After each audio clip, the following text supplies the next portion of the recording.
मेरे YouTube channel Shri हित राधे राधे में आपका स्वागत है। दोस्तों, मैं आपको सोचो और अमीर हो जाओ पुस्तक के बारे में स्टोरी बता रहा हूँ। इस पुस्तक में आगे क्या होता है वो आपको मैं अब दोबारा फिर से बताऊँगा। कल से आगे स्टोरी दोबारा शुरू करूँगा। सोने से 3 फुट पहले। विफलता के सबसे सामान्य कारणों में से एक स्थायी हार पैदा होने वाली अड़चन के कारण भाग खड़े होने की आदत है। हर व्यक्ति कभी न कभी इस गलती को दोषी होता है। आरयू डर्बी के एक अंकल गोल्ड रश के दिनों में स्वर्ण बुखार से ग्रसित हो गए और खुदाई करके अमीर बनने के पश्चिम चले गए थे। उन्होंने कभी नहीं सुना था कि पृथ्वी से निकाले गए आज तक के सोने की तुलना में अधिक आदमियों के दिमाग में खनन किया गया है।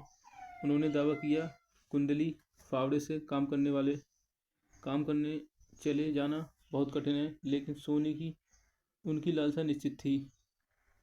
सप्ताह के श्रम के बाद वे चमकने वाले आइस की खोज के द्वारा पुरस्कृत हुए। आइस को सतह पर लाने के लिए उन्हें मशीन की जरूरत थी। उन्होंने चुपचाप खदान को ढक दिया। विलियम्सबर्ग, मेरीलैंड में अपने घर की ओर जाने वाले नक्शे कदम को दोहराया। अपने रिश्तेदारों और कुछ पड़ोसियों की खोज के बारे में बताया। उन्होंने आवश्यक मशीनरी के लिए पैसा इकट्ठा किया, उसे भिजवा दिया। अंकल और डार्बी खदान का काम करने के लिए वापस चले गए। आइस की पहली कार खनन किया गया और एक प्रयोगशाला को भेज दिया गया। मुनाफे ने साबित कर दिया कि उनके पास कोलोराडो की सबसे समृद्ध खानों में से एक थी। आइस की कुछ और कारें कर्जे को निपटा देती। तब तक एक बड़ा लाभ आता था। खुदाई गहरी होती गई। डार्बी और अंकल की उम्मीदें ऊपर चढ़ती गईं। फिर कुछ हुआ। स्वर्ण आइस की वहानी गायब हो गई। वे इंद्रधनुष के अंत पर पहुंच गए थे और सोने का कटोरा अब नहीं रह गया था।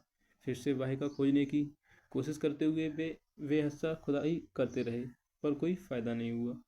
अंत में उन्होंने छोड़ देने का फैसला किया। उन्होंने मशीनरी की कुछ $100 में एक कबाड़ी को बेच दी। वापस घर के लिए ट्रेन पकड़ ली। कुछ कबाड़ी बेवकूफ़ होते हैं, लेकिन यह नहीं था।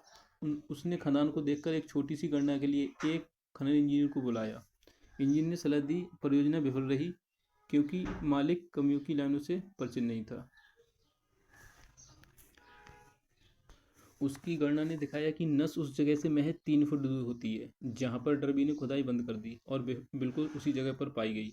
कबाड़ी ने खदान से आइस में करोड़ों डॉलर कमाए क्योंकि वह हार मानने से पहले विशेषज्ञों की सलाह लेने के बारे में पर्याप्त जानता था। अधिकांश पैसा जो मशीनरी में चला गया था, आरयू डर्बी, जो तब एक बहुत ही युवा आदमी था, के प्रयासों से प्राप्त हुआ था। पैसा उसके रिश्तेदारों और पड़ोसियों से उनके उसमें विश्वास के कारण प्राप्त हुआ था। उसने हर डॉलर का वापस भुगतान किया, हालांकि ऐसा करने में उसे सालों लगे। लंबे समय बाद श्री डर्बी ने अपने नुकसान की कई गुना भरपाई कर ली।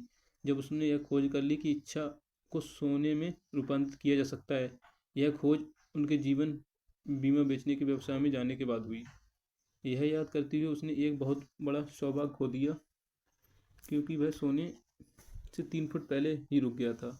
डर्बी को अपने चुने हुए कार्य में इस अनुभव को लाभ हुआ। खुद से वह कहने की एक सरल विधि द्वारा कि मैं सोने से 3 फुट पहले रुक गया था, लेकिन मैं कभी भी इसलिए नहीं रुकूंगा जब मैं लोगों को बीमा खरीदने के लिए कहूँगा तो वे नहीं कहते हैं।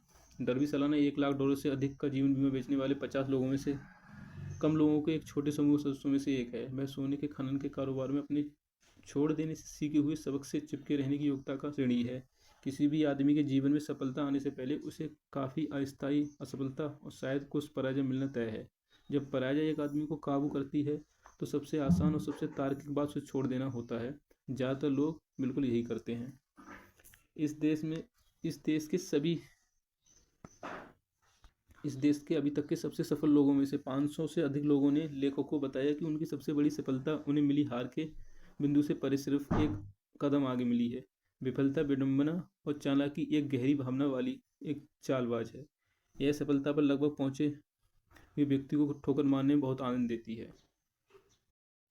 वीडियो को ज़्यादा से ज़्यादा लाइक करें, शेयर करें, कमेंट करें और मेरे यूट्यूब चैनल को सब्सक्राइब करें। धन्यवाद।